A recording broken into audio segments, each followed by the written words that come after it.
Hi guys, it's Ariana. Welcome back to my channel. So for today's video, we're going to be reading some more scary stories. So as per usual, I have my wick candle in here, and I'm not actually going to light a candle today because I don't know where my candle is. And I don't want to light this one because this one is just like, I don't know. I just always have this in here, not lit. It's never been lit before. And I just kind of like scratched the shit out of it with my nail one time. So that's nice. But I'm not gonna light a candle or anything, and I'm just going to jump into the spooky stories. So I'm going to read a couple of my Instagram DMs because I have quite a few that I need to get through. So I'm not gonna say any of the Instagram users' names in these videos. I'm just going to jump into the story. I have a story. It's a long one, so you can shorten it if you would like. But this all happened during the pandemic at my in-laws' house. My husband would often tell me that he would have dreams of a feminine figure. She did not feel nice. Let's just put it that way. She would berate him and make him feel worthless. When he did see her, he could never put a face to her, but we do know what she looks like. She was very tall, long, skinny, pale, and had white hair over her face. One night, while I was going to the bathroom, as our bathroom did not work, I had to go outside. I was doing my business and my eyes glazed over to the giant bush that was over by the side of the yard. I somehow locked eyes with a tall, skinny, pale figure with hair over its face. As I was gazing at this figure in amazement and pure petrifying terror, I realized one thing. It had no eyes or facial features at all. It looked just like the woman in my husband's dreams. I screamed so loud that I could have woken up my goddamn ancestors. I ran into the house, got into my bed, and started shaking. When all of a sudden, I heard screams coming from my son's room, and my husband shot out of bed like a bat from hell. But he was just frozen in place, and he couldn't move. I ran straight to my son's room, picked him up, and put him in our bed. While he was sleeping, my husband had told me he had a dream about the woman, that she was crawling into my son's room. The next morning, I was looking at my son's back. I pulled him closer to me and I realized he had an elongated handprint on his back. It looked so human, but not at the same time. We have since moved out of that hellhole. I have a shit ton more of stories that I can tell you if you'd like to hear them. Thank you for taking the time to read my story, and I hope it ends up on your channel. So I responded and I was like, holy shit, that's super scary. If you have any more stories, feel free to send them. And they sent me another one. This happened back in 2016. We were camping out in the Olympic National Forest. We parked our car in a hidden and safe location and started off on foot. It was close to around noon when we had gotten started on the hike. We had finally sat down for a quick break and realized the sun was going down. We needed to hurry up and pick a spot. So my crazy ass turns around and says, well, we could always just go off the trail. My friend looked at me in utter horror when they realized I was being serious. But they agreed and we started off the trail. We found this beautiful spot over by the water and it was a somewhat empty lot. We pitched our tents and started drinking. Me, being the weirdo, I decided I wanted to go for another adventure, but this time in the dark, no flashlights, and by myself. You see, I'm sensitive to the other realm, spirits, demons, and other supernatural beings. I kept walking until I couldn't see the fire. Only in total pitch black, I felt something. For anyone that hears this, it may sound familiar in a sense. The entire area got quiet. Not just any type of quiet though, it was unnatural. Time stopped. Everything stopped. I couldn't even hear my heartbeat. I kept walking as I was being pulled to this location I thought was in a dream. It was a giant old oak tree. The tree did not look like it was supposed to be there. It was huge, and the bark almost looked gray. I looked down, and to my surprise, there was an antler shedding. Finding this normal, I went to go pick it up, but as soon as I got near, I got a whiff of blood. I took my hand away, and I heard hoof prints that sounded like a deer, but only human-sized. I turned my head to find it was coming from every direction. It felt like there was more than one of this entity. I ran into a clearing where only the moon lit my way and came to a bush. The bush started to move, and it was only inches away from this thing. Curious, but yet at the top of the bush, it appeared to be a half deer skull completed with antlers. Not your typical antlers. They were twisted, very unnatural. I saw one of the eye sockets and I got a breath in the cold December air. I knew what this was. It was the same creature I've encountered as a child back in Mexico. It was a Wendigo. I ran back to camp and was safe and sound, but this thing came to me in a dream and said it was nice to see me again. Holy shit, that's fucking terrifying. Oh my God, thank you so much for sending me your stories. Both of those stories were so fucking scary. I don't know what I would do if I was ever camping and like ran into that situation where you like literally have like an entity following you. That's so fucking creepy. You are very brave for going off on your own though. There's no way I would be going off a trail in the pitch black by myself just like in the woods. No thanks, that's terrifying. I am the biggest chicken and I would never fucking do that. That's so scary. My cats were separated, with one in the attic with me and one downstairs with my family, because they fought and my upstairs cat is now petrified of the other one, even being on the same floor. My siblings constantly left the attic door open and the downstairs cat would come up and start problems. My attic is set up where one side of the staircase leading into an open room, then a short hallway, then a door to my room that took up the rest of the attic. Anyway, I was in my room smoking greenery and I have a clear line of sight to where the attic stairs are in case someone comes up. Then I see downstairs my cat run up and lay on the bed we have in the other room. At this point, I'm annoyed because I'm always telling them not to let her up here, not to leave the door open either. So then my younger sister runs up with a look like, oh my God, she saw that the cat came up. I walk into the other room and I start yelling at her. At this point, I turned to my right to look at the cat on the bed and she's not there anymore. I look in my room since my door is still open and my upstairs cat is sitting in the middle of the floor unbothered. It was just watching us bicker, so I assume the cat ran under the bed to avoid being dragged downstairs. I look at my sister again and point to the end of the bed and say, grab the cat. She says, come on, I don't want to get scratched. Can you just do it? We start bickering some more, but she goes to the other side of the bed and is laughing at me by the foot of the bed, laying on the floor to look under the bed for the cat. Now, where she was out of my line of sight, because it was tall and a wide bed, so the mattress blocked her body almost entirely. I stood there, waiting and watching my cat still just staring at me. Then I realized she was taking way too long, and it didn't even sound like she was moving at all or try to reach the cat. I turn back and I say, Steph, come on. She's probably by the wall. And I got no answer. A moment later, I say, Steph, get up and check over here. You're not going to reach her. And as I'm walking, I notice there's a green storage container exactly where my sister would have been laying down. My sister wasn't there. The downstairs cat wasn't there. And my cat was still in my room watching me. I slowly backed into my room and locked the door and then proceeded to shut myself in my room until I almost pissed myself because I was too afraid I'd see whatever spoke to me again.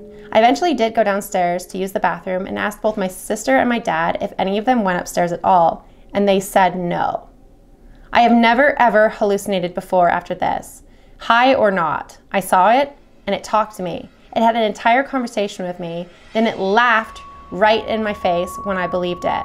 Not gonna lie, I just realized this story is quite long, although I promise you my experience is worth your time. Oh my God, so you literally like heard your sister come upstairs, you saw your other cat come upstairs, you asked your sister to get the cat from the other side of the bed, and then you go to the other side of the bed and your sister's just like gone and there's just a storage container there, but you had a whole fucking conversation with your sister? That's fucking creepy. Holy shit, I don't know what I would do in that situation. That's fucking terrifying. Thank you so much for sending me your story. That is so fucking creepy. I just recently found your YouTube channel and I've been binging your scary stories. When I saw you also read submissions from subscribers. I've had a number of things happen to me over my life and I currently deal with plenty of things still to this day. I used to have things thrown at me, blankets pulled, screaming voices heard throughout the house, sleep paralysis, and oftentimes would see figures on all four, and I heard a deep chanting in a different language I couldn't recognize. Although the story I want to share with you today is more wholesome. It's not spooky, but it is supernatural, to say the least. For a good majority of my life, I grew up in a foster care, and I soon found myself with so much time on my hands that I would spend it meditating as to not lose my mind in an almost empty room aside from my bed. I started really getting into spirituality and meditation as I was learning more and more about the community. I remember being in art class in the 7th grade on my Chromebook researching things, and when I saw for a psychic offering that she could help me find my twin flame.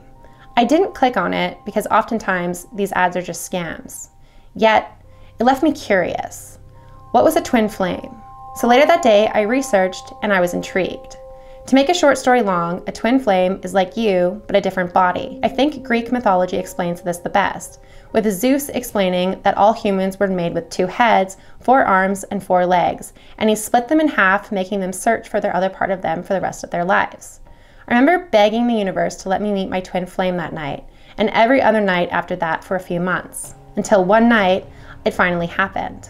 It was like any other night, and I was getting ready to go to bed. I did my nightly meditation, and I started to fall asleep. I remember dreaming very vividly. I was in a decaying building, dressed in all camo, and I was taking cover from some sort of war that was going on behind me. The building only had one room, and everything was dark and muted with a grayish-brown color. That's when the dream drastically started to change before my eyes. I heard a huge explosion from the outside behind me, and in front of me there was a window I hadn't seen before. Behind that window was a beautiful meadow and dark yet inviting dirt paths, and a centerpiece was a huge water fountain. It captured my eyes, and I was drawn towards this window. I couldn't hear any more explosions, and what I was wearing before changed. I then realized that I was in a dream, which lucid dreaming was something that I was trying to learn how to do at the time. So beside the window, I made a door appear and opened it, and I started to walk towards this fountain. I saw a dirt path ahead of me and went all the way around the fountain. When I started walking along this dirt path, I looked at the fountain and began to realize that someone was walking towards me. It was a very overwhelming feeling, and I started to get extremely anxious. So I turned around and I started to speed walk back. I made sure not to look behind me as I was walking back, but not too long before doing this, I felt a hand grab my upper arm and spin me around. It was a boy, a little older than me at the time. I was 13, but his face was blurred, and for some reason, I wasn't startled by this. It was almost like something wouldn't let me see his face, and I started to realize why he pulled me into a hug. He felt familiar and warm, and for the first time in years, I felt happy. I realized this was me, so I quickly asked for his name so I could find him on the outside, and he quickly spoke, only for his voice to sound like radio static. I asked again, not sure if I heard it right, and the panic in my voice was very prominent as I felt myself starting to wake up. I heard static when I was suddenly ripped from my dream. I woke up around 3 a.m. and my face and chin were wet because I had been crying in my sleep. And that's just how they ended the story. So that's so fucking cool that you found your twin flame in a dream, but you don't know who they actually look like on the outside of like your dream world. So I hope you'll find them. I would be very curious to know if you ever found them again in your waking life, because you said that you were 13 at the time. So it'd be very interesting to see if you actually do find them in the future. But thank you so much for sharing. That was a very, very interesting story. And I'm going to move on to the last Instagram story that I have. Hi, I remember this one time when I was about 9 and my sister was 3. Something paranormal happened in my room, and it was back when COVID was around, and I had a chair next to my bed in my room with my laptop as I was going to be doing Zoom calls with my teachers. So that night I had fell asleep, and when I woke up, I looked in the corner of my room behind my door, and my sister was standing there. Except it looked like my sister, but it wasn't. I said, "Get the fuck out of my room," and she started doing weird stuff. Like she crawled under my bed, and I got freaked out, so I ran downstairs and cried to my mom. She said just to ignore it, and then it happened again. Except for this time, it was under the chair next to my bed that my laptop was on top of.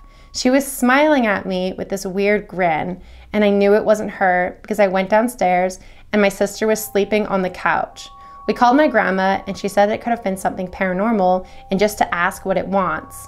I went back to my room and I was laying in my bed. I started to fall asleep and I never saw it again. But the doors in my room to my closet would open on their own after that. That's so fucking creepy. So that's all they said. So they just like saw an entity that was like mimicking their little sister, and they only saw it twice. But that's really fucking creepy. I hope you don't see that again, because that is a lot and I don't like that at all. So I have one Reddit story that I want to read, and then I think I'll probably end the video here because we're already at like the 16-minute mark. This is from the No Sleep story. So this is a fictional story, and it's from the Reddit author Lauren Zobenzo, and this one's titled Pink Noise. I started listening to it at the behest of my yoga teacher. She knew I struggled with anxiety, and this was supposed to bring light and calm my inner space. It's like an auditory Valium. Seriously, it's so soothing. It just taps into something in your brain. I'll send you a promo code for a free month. It's not like I'd never heard of white noise or pink noise or whatever the fuck all the other colors of the rainbow noise. I tried listening to it before, but I got bored and I turned it off. But this app was supposed to be different, and pink noise was going to change my life. I relented and thanked her for the free month before heading home. I took a bath and I tried to decompress. I was anxious, jumpy, somewhere between vague unease and panic attack. What else was new? My phone dinged, and it was my yoga teacher. She asked me if I had tried it yet and what my thoughts were. I said, fuck it, why not? I downloaded the app and chose the noise color. I pressed play and I closed my eyes. It was fine, nice. Old school television static meets a heavy downpour. I sat with it for a while. Without noticing, I had unclenched my jaw and was breathing slower, deeper. I kept it playing as I got out of the tub and ready for bed. An hour later, cozy and settled, I was officially on board with pink noise. I lay there, snugly wrapped in my favorite blanket, like a giant swaddled hot dog baby, and let the ambient static rainfall whoosh me to sleep. Darkness. I woke with a startle. An electric jolt ran through my body, like there was some place I needed to be or something important I was supposed to be doing. I checked my phone and it was 1:30 in the morning. Ambient noise flooded my room. Had it always been this loud? And then there was a whisper. Go. I swear to God, I heard it. A voice in the noise. Go now. The hair on my arm stood up. I couldn't move. I'm asleep. I'm sleeping. This is a dream. I repeated the words like a mantra. Silence in the noise. There was no voice, just a steady, static whoosh. I exhaled. Minds play trick when it's late at night. He's almost here. The whisper sounded more strained, urgent. No time. My arms and legs went numb. Terror surged through my veins and intensified with every beat of my heart. And then, at once, a whisper and a scream. Get out, get out, get out. I shot out of bed, survival mode and adrenaline propelling me forward. Like any good millennial, otherworldly voice screaming at me to go or not, I remembered my phone. I ran down the stairs through my kitchen, grabbing my keys off the hook to my garage door. That's when I saw it. A figure standing silent and still in the doorway leading to the back patio. The sliding door was wide open. A man. Him. He was inside my fucking house. He held something shiny in his hand, and all the air left the room. All I heard was pink noise and the voice. Get out. So I did. I flung open the door and I ran to my car, locked the doors, fled, and called the police. I met them at the station and gave my statement. I omitted the part where I was saved by a ghost in my white noise app. They searched my home and the woods around my property. They found shoe prints, and the MO and the prints matched a serial predator who had targeted women in my area. He had killed a woman before me. Another 90 seconds and I would have joined them. They found the guy that night walking along a busy highway. Drivers called it in. He was holding something shiny in his hand. I can't fall asleep anymore without my pink noise, and I know whatever or whoever abides watchfully in the color-coded frequencies, I am safe and I am loved.